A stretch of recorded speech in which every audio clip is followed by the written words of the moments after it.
So iluno, meron tayong ginawa dito, isang Bluetooth speaker.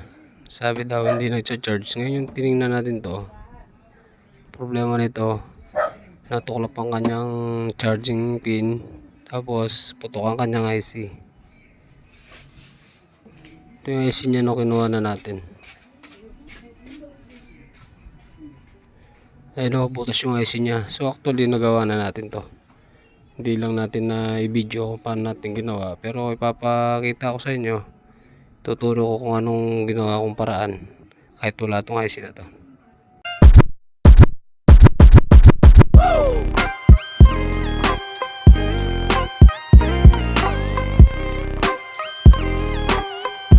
Ito na nga, ano,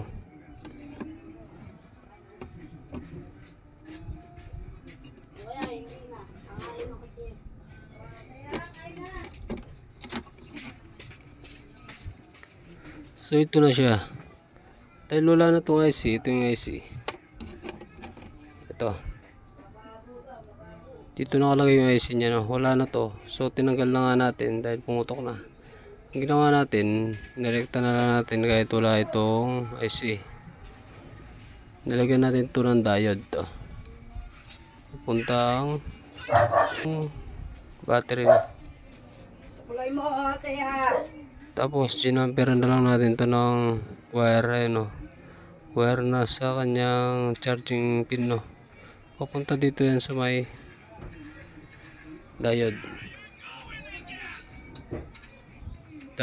Papunta dito yan sa may positive ng ating battery, no? So ito na, okay na siya, naayos na natin. Tapos yung ilaw nga pala, para malaman natin na charge to, nandito yan eh. Binaybay natin, nandito ito. Itong guhit na to, nilagyan na natin siya ng, nirekta na natin dito sa ground kasi wala na nga yung IC niya. Nirekta na natin sa ground para umilaw siya pag mag-charge siya. So ganito na, i-charge natin, no?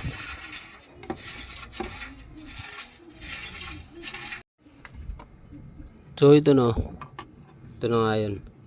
I-charge natin para makita niya na nag-charge na siya, tsaka umilaw na, no?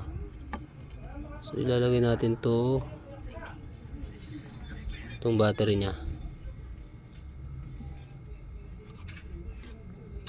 Sure lang natin na positive talaga siya, no?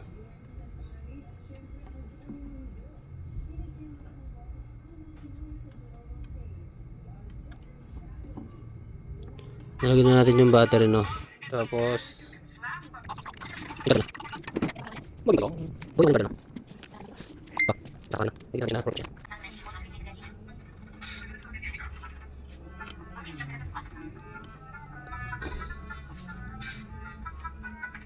Ayun, no. Ayun. Oh.